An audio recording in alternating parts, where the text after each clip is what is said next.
So it's about 4 o'clock in the morning. And I'm awake for some reason. Actually, I had to use the bathroom, but anyway. So, on to conversation I had with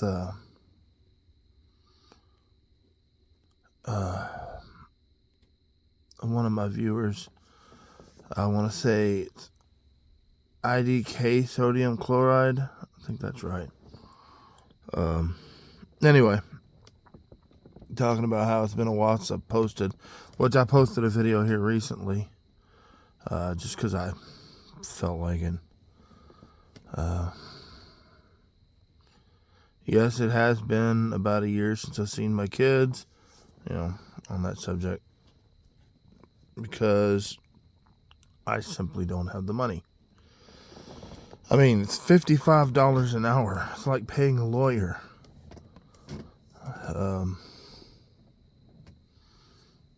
So yeah, I'm having trouble finding a job that'll pay me enough to survive and pay child support and pay to see my kids.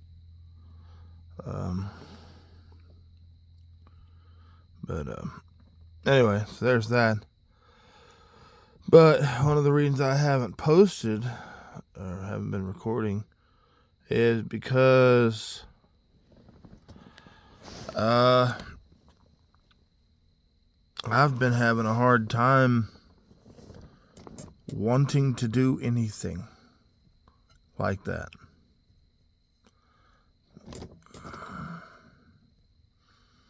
I'm always going.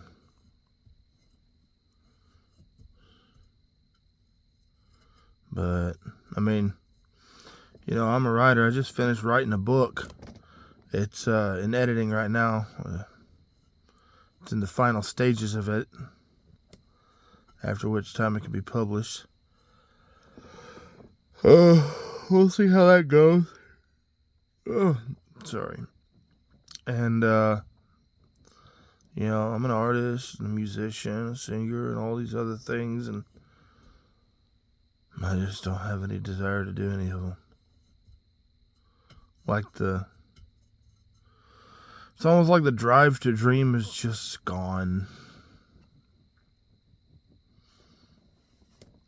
And there are reasons that it started, but now I'm having a hard time getting back to it. I don't know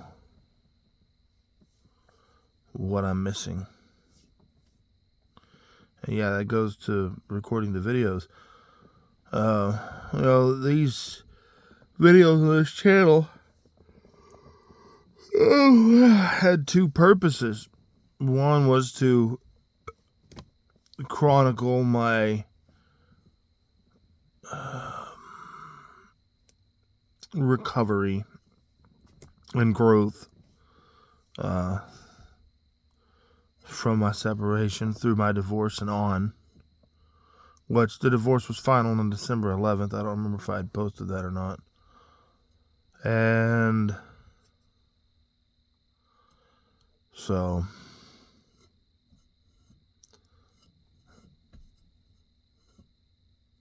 yeah.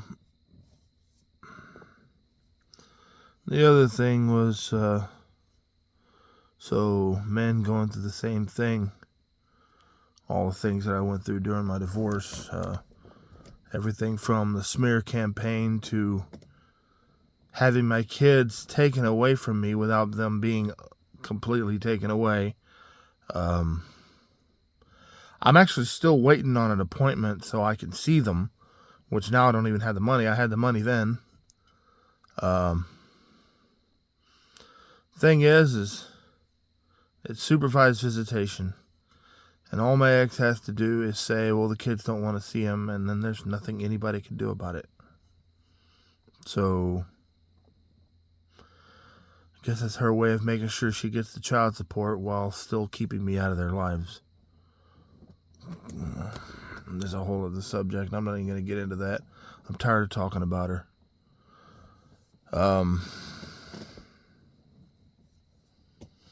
But anyway, I guess the big part of it is I'm discouraged, but weird thing is I can see a future where all of those things are still part of my life.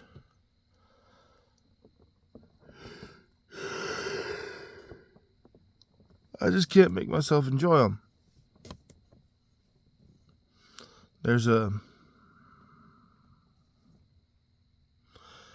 I don't know what the word is. My brain isn't working right now, but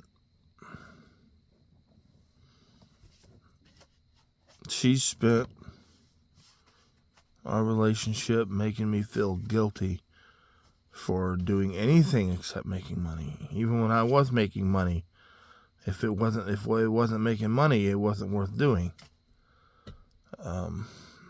Yeah, sure, video games, that's understandable. I probably played more than I should have. But music, art, writing, I was made to feel guilty for doing all those things. And there's more than just those things that I did. I mean, I was a woodworker, and there's so much that I did, and I don't do any of it. The thing is, I still can do it all. I just can't make myself do it all.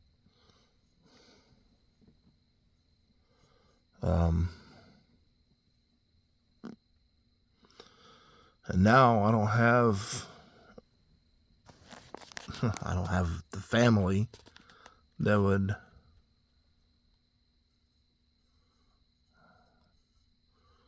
require me to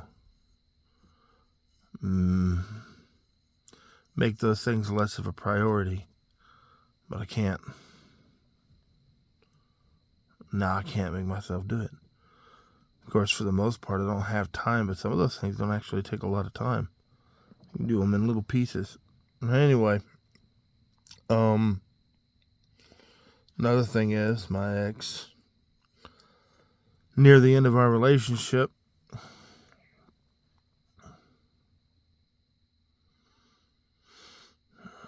convinced me that the only way for me to save our relationship was by abandoning all my hobbies, dreams, and aspirations, and to focus only on making money and making her happy.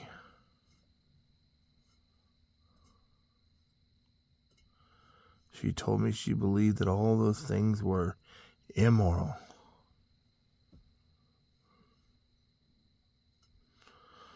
Well, I know better.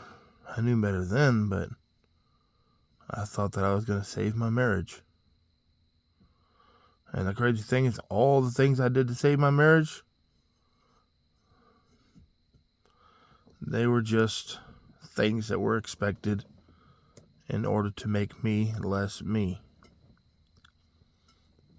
And now I am less me. I'm not really me anymore. I'm missing parts of myself. And as time goes by, the drive to do anything other than work or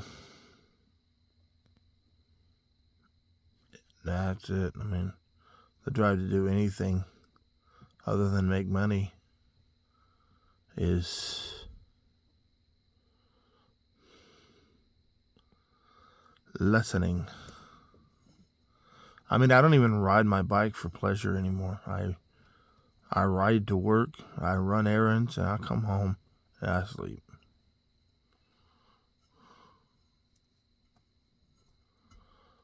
There's a little sidebar, though. A moment where I'm not doing any of those things. So, and yes, I already know where this is going to go, the comments I'm going to get. And I suggest that certain individuals who wish to make malicious or accusatory comments, and I know exactly who it's going to be, don't. The only thing keeping me from filing harassment charges against you is because I have more important things to do than fight somebody who helped my ex-wife destroy me and take my kid's father away from them. Yes, I'll block you. Keep it up. I will file harassment charges. Leave me alone. You know who you are. But I'm seeing someone. It's been over a year since my ex and I separated. Our divorce was final December 11th last year. That'd be 2024. And here we are in April of 2025. Crazy thing is, for most of 24, I didn't want a relationship. I was done with women. Every woman I'd ever been with, almost every woman I'd ever been with, had just been selfish and egotistical. Willing to destroy a man just to save face. Most of them using me. I had one who only went out with me because I had a car. Well, two of them because I had a place to live. Yeah. And I thought my wife was different for some stupid reason, even though there are so many red flags. I was not experienced enough in relationships to understand what a red flag was. I didn't know that a red flag was a thing. I just thought they were little personality quirks that could be worked through if somebody tried hard enough. Well, apparently not. Some personality quirks are actually just someone's personality.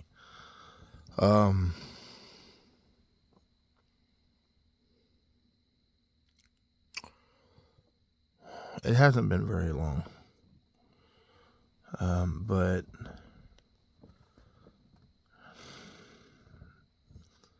she treats me very well. And I know everybody's going to be like, well, you know, relationships aren't about how you're treated. And that is true. Each person is supposed to treat the other person well. It's about making sure that the other person is taken care of. And I do.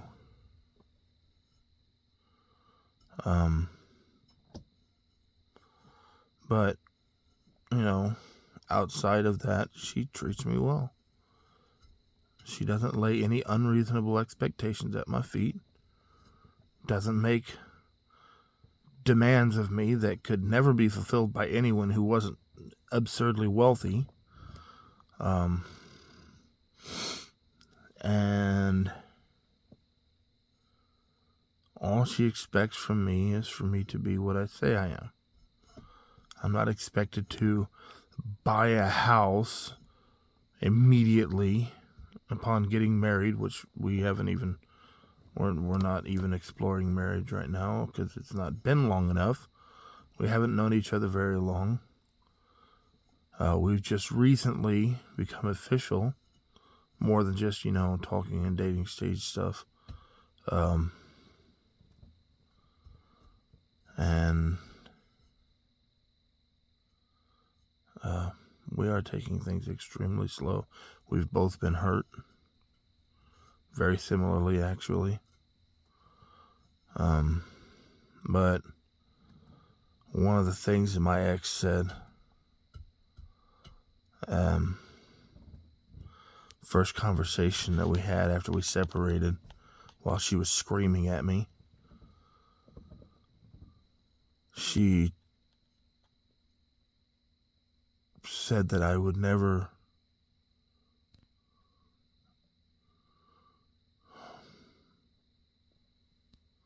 that she got tired of waiting on me. Okay, just to be clear, I asked her several times why she was divorcing me, and each time I got a different answer. And every person who has asked her which is several people who have asked her why she was divorcing me. She gave each of them a completely different answer. And none of them was because I cheated, oddly enough. But anyway, during this one particular discussion, it's because she was tired of waiting on me. And I kept asking, well, waiting on what? Well, waiting for you to get me a house and a car. And she started naming off all this stuff, and it's all stuff that I gave her. Well, I bought that house. No, not exclusively, but I had the greatest contribution. And anybody who decides they want to argue that, I can get the paperwork to prove it.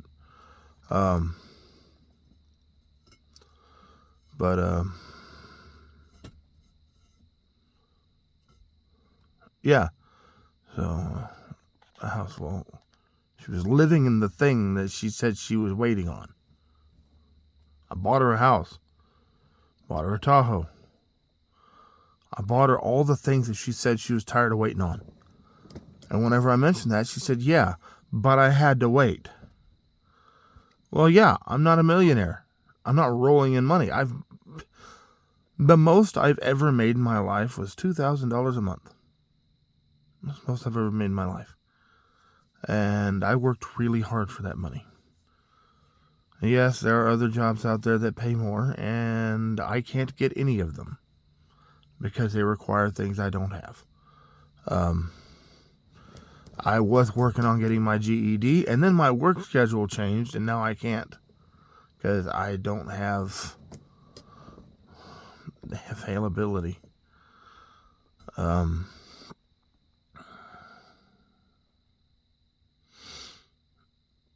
But yeah. Yes, a lot of my spare time is taken up with visiting this woman who, like I said, does not lay absurd, unreasonable, unrealistic demands at my feet. She knows I'm poor. She knows I'm broke, and so is she.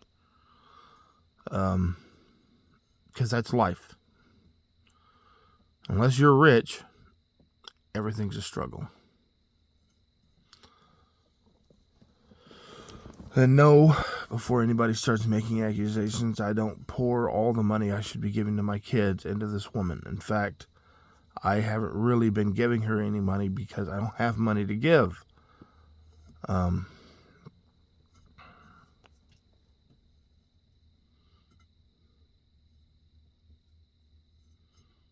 But yeah, she treats me well. She's loving, affectionate, understanding. In the 16 years my ex and I were together, she apologized twice and then continued the behavior for which she apologized. This woman apologizes for things that are out of her control constantly, and I know why she does it. It's not out of remorse or anything like that. It's out of fear. Fear that I'm going to resent her or leave.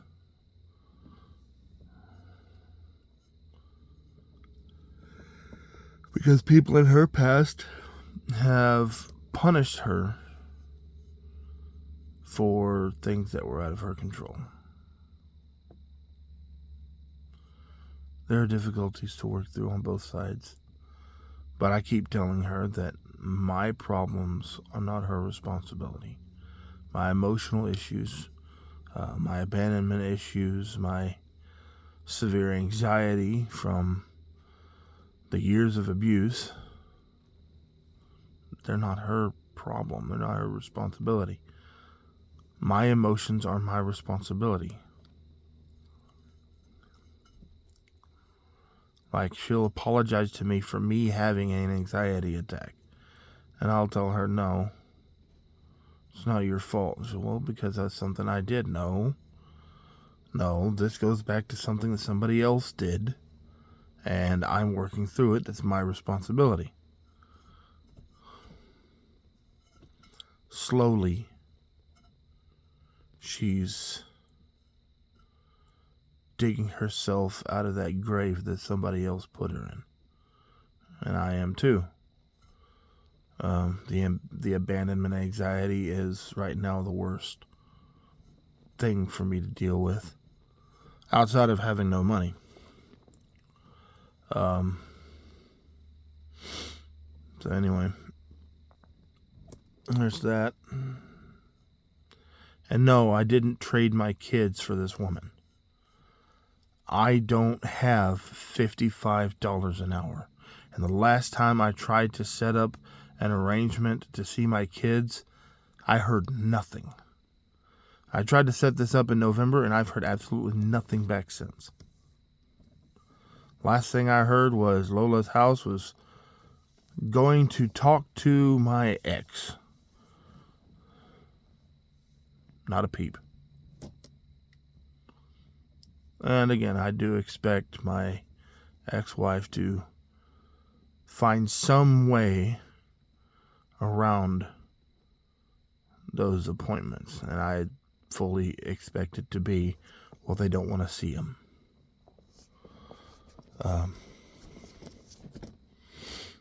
Yeah. I already know that she's manipulating the kids, trying to turn them against me. And the evidence is, well, I'm not going to go into that because I don't want to cause certain individuals any problems, but there is evidence that she is trying to alienate me. Or alienate the kids. However you want to look at that. So they have to just grow up and eventually see the truth. And I have to keep working toward the future that I see as possible. I don't expect to get rich. Kind of hope it happens, but I don't expect it to happen. I don't expect to have a relationship with zero problems.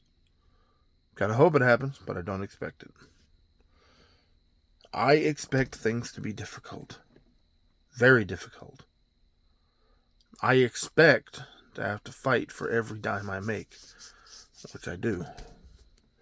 These last few months of all this rain and cold have been devastating because I work a job where I can get rained out. I can get froze out. And that's exactly what's happened. I'm behind on everything. And I'm sure there are plenty of people out there, oh, if you stop visiting that woman, then you'll have more money. Well, that's not true. I don't actually spend any extra money to go visit her.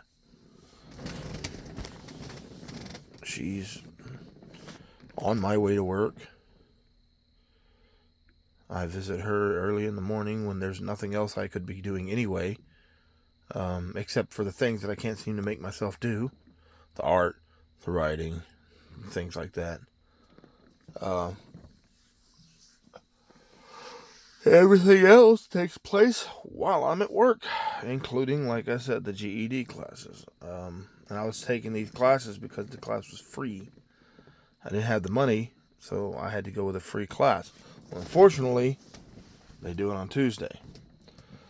I've been told that I can do this GED class on other days, but on those other days, I'm running all the errands I couldn't run on the days I was working. Yes, I know there are plenty of people like, oh, well, you could be doing that instead of visiting that woman. No, I cannot.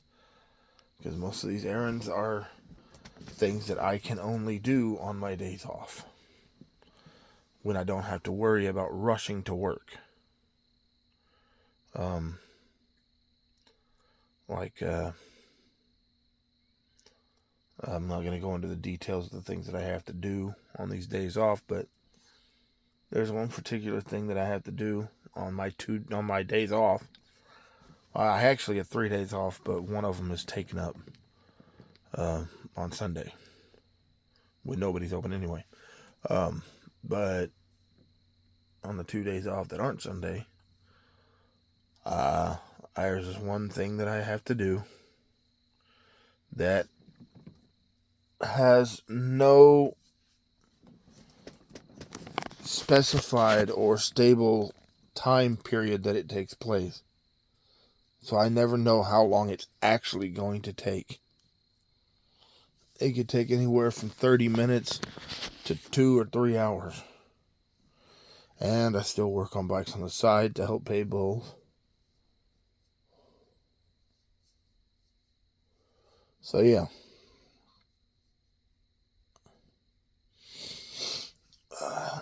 Every time I start thinking that I'm catching up, and eventually I'll be able to see my kids, something happens to take the money that I do have away and cost me money I haven't even made yet.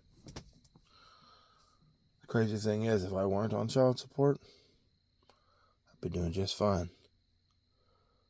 Well, plenty of people are like, oh, you gotta take care of your kids.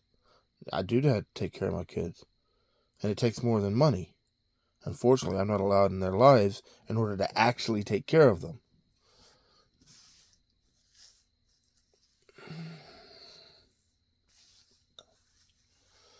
And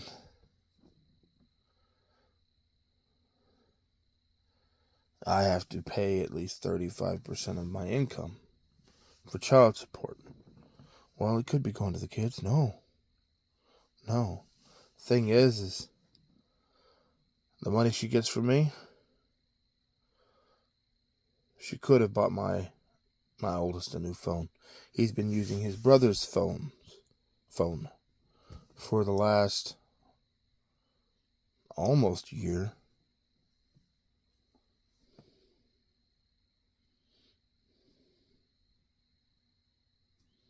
Where's it going? Unfortunately, Texas actually has no law stating that the money actually has to be used for the kids. So it's not child support, it's ex-wife support. Their way of making you pay alimony without actually making you pay alimony. Because I know that money's not going to the kids.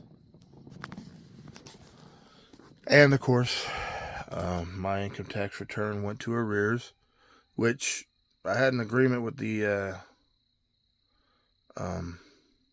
Attorney General. Yeah. Which is supposed to keep that from happening because I needed my income tax return in order to keep paying child support because I'm about to have to park my bike, which is my only mode of transportation unless I borrow something, because I need to do about $500 or $600 worth of maintenance to it. And that was about what my income tax return was, which went to child support arrears, which wouldn't have existed if she hadn't put me on child support before we were divorced, first of all, and when she knew I didn't have the money to pay it.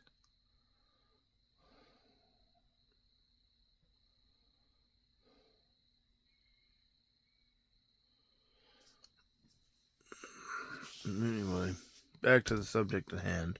Like I said, I am tired of talking to her, but I'm still suffering the consequences of ever having met her. But anyway, aside from money, the big thing is, as I say it, trying to get my me back. What good is a writer who doesn't write? What good is an artist who doesn't do art? What good is a musician who doesn't play music, or a singer who doesn't sing?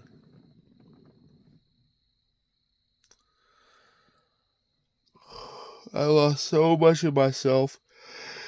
The worst part is the drive to get those parts back of me. Parts of me back just isn't even there. And I don't get it. I mean, I guess fundamentally I know what the problem is, but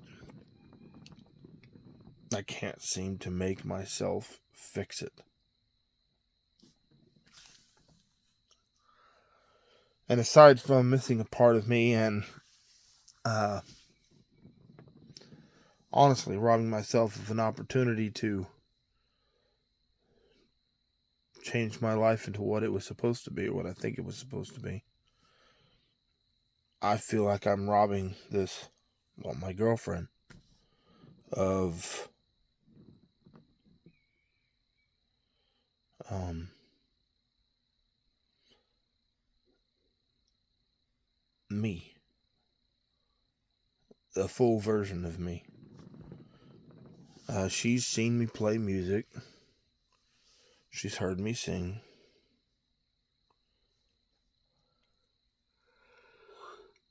It took a lot of effort to get those things done.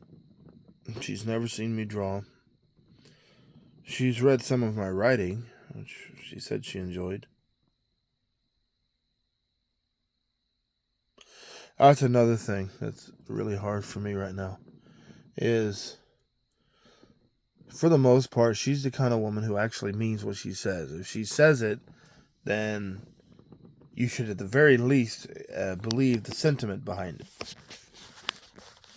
Now she'll tell you she's fine when she's not. She'll tell you that something isn't bothering her when it is. But other than that, she means what she says.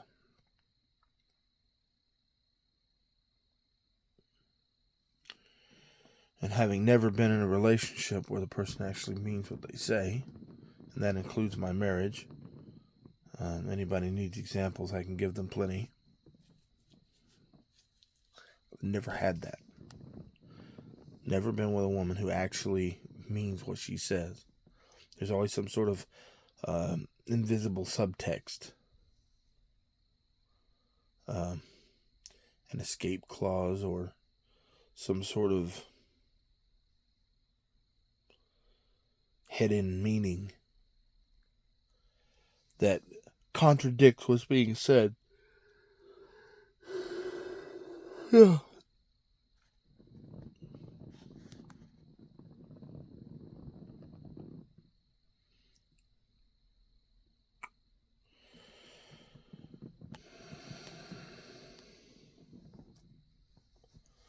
So every time she says something,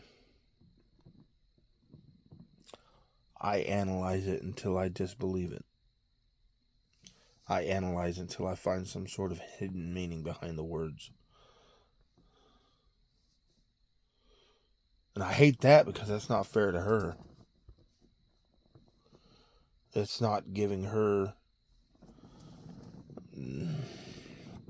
the benefit of the doubt. And yes, she does something similar to me because bad relationships she's been in. But what she does isn't my responsibility.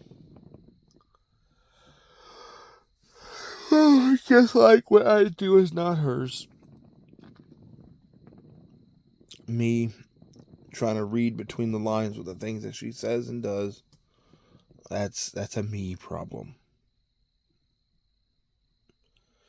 And it's simple enough. I have to fix my perception, my outlook. But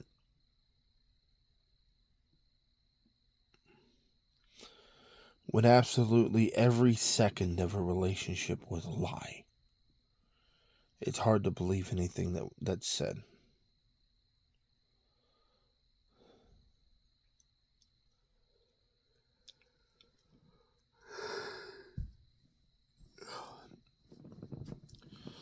Yes, I lied about some things. All of the things I lied about were sexual things. Outside of sexual things, I never lied to her. My ex-wife.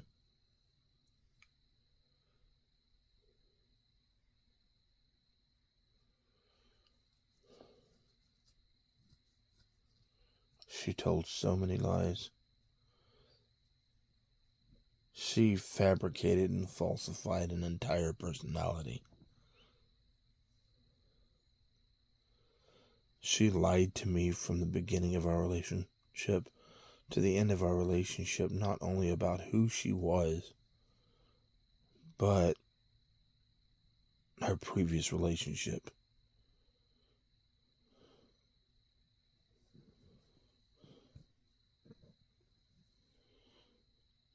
And hypocrisy.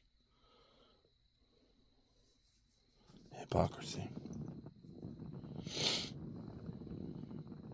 She was so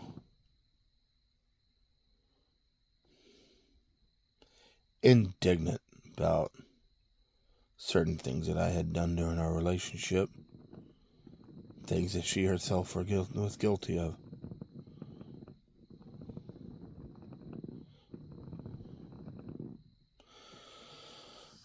I'll wait till the kids are adults to actually divulge what some of those things are, and that's if I even feel like doing it by then. But right now, I'm just a little bothered that she feels she has the right to be angry about something that she herself is guilty of.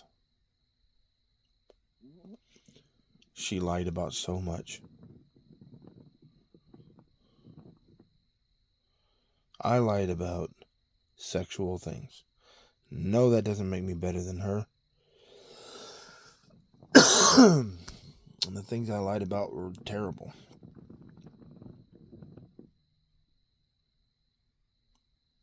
But I didn't fake a personality. I didn't try and convince her I was somebody I wasn't. And the crazy thing is, I actually am against the things that I did. I was against those things then. Which, I know that doesn't make sense. It sounds like a contradiction, which it is. But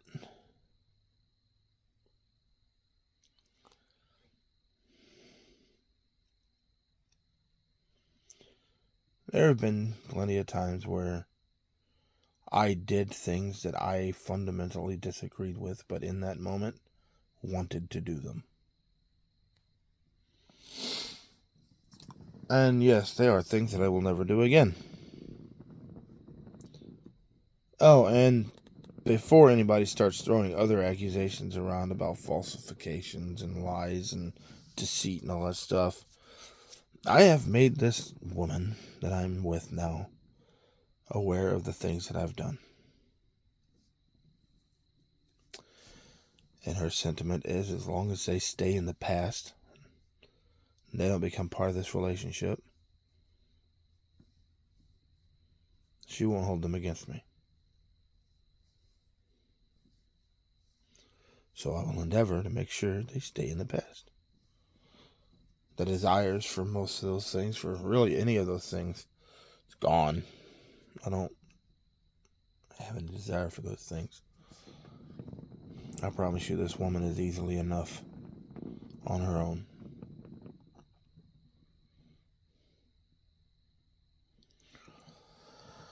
We'll see what happens in the future. It is promising, oddly enough. The two biggest obstacles for me right now are child support, money in general, and my inability to pay to see my kids. That is roughly $220 a month to see them for 4 hours a month. It has to be divided over 2 visitations. I'm only allowed 2 visitations a month by court order. And Lola's house, the facility, only allows 2-hour visitations at most. So I'm supposed to not only maintain a relationship with my kids for 4 hours a month, but I'm also supposed to somehow be a father at 4 hours a month.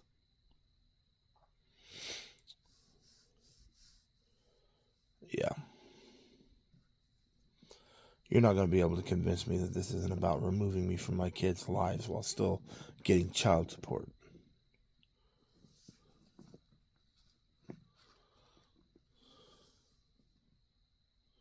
If someone told her she could get child support and still have my rights taken away, she'd jump at that in a moment. No hesitation at all. I was fine to be a stay-at-home dad all of 24. Cops not called once. As soon as we separated, suddenly I wasn't worthy of being a father.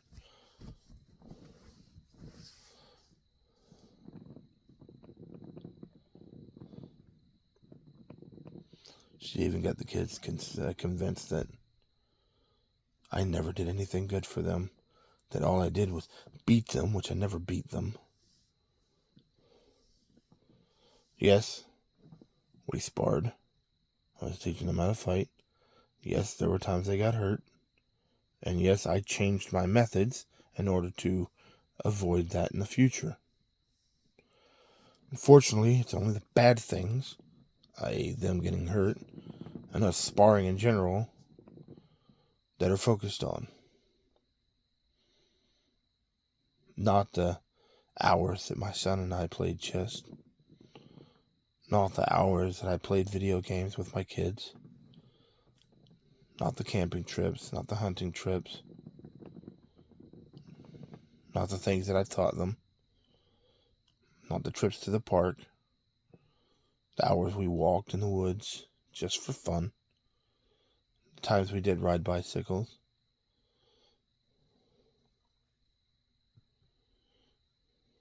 Not the encouragement.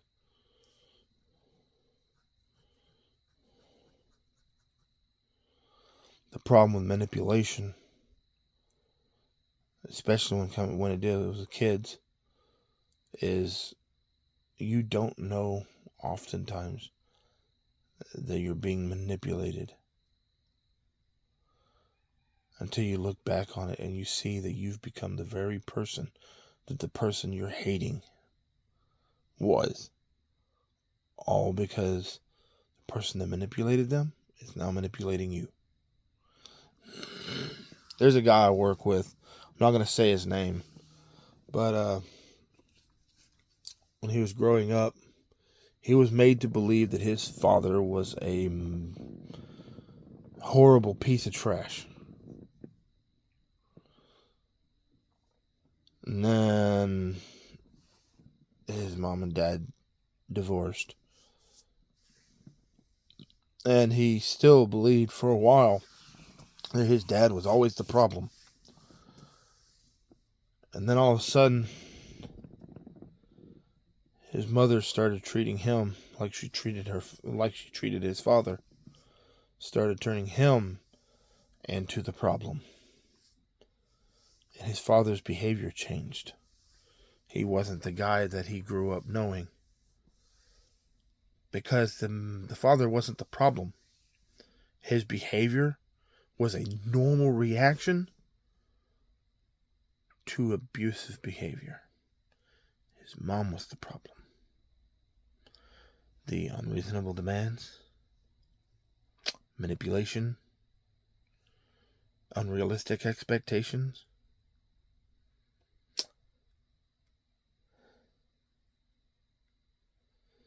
There are things that I did in my relationship with my ex-wife that were never done at any point in time before I met her, and haven't been done since we separated. Before I met her, the idea of ending my own life seemed so absurd. I couldn't figure out why anybody would ever want to do that. That seemed so stupid to me.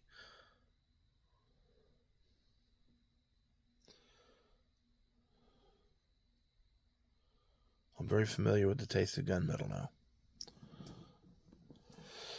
And the crazy thing is, since about this time last year, I haven't thought about it again. No desire. Hope for future exists again.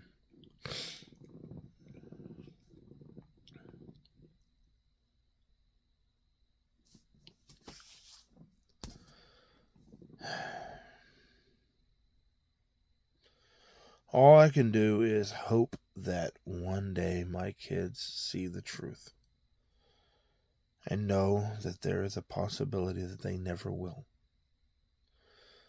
That their indoctrination will be so complete that they'll spend the rest of their lives thinking that I was the bad guy.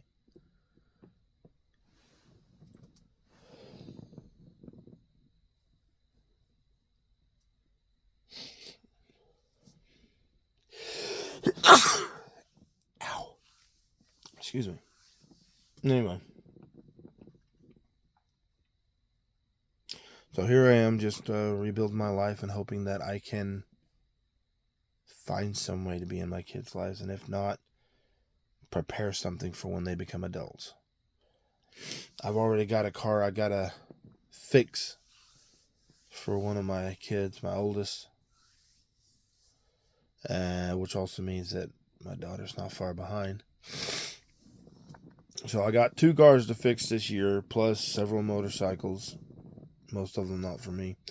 But the 2 cars, one for me and one for my eldest. Because this winter was rough, especially in the freezing rain on a motorcycle.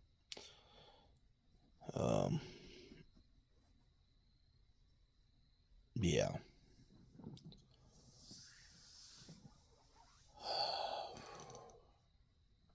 And next year, I've got to put another car together for my daughter. I'm not even sure which one she wants. But I'm sure I'll figure it out.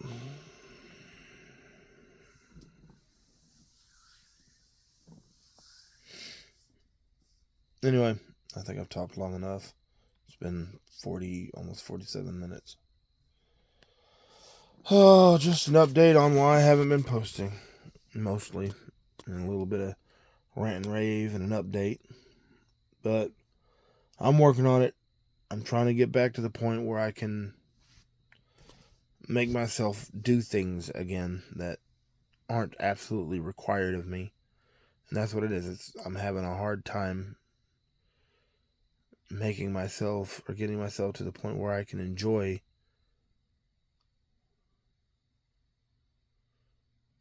voluntary things. I don't even really play video games that much.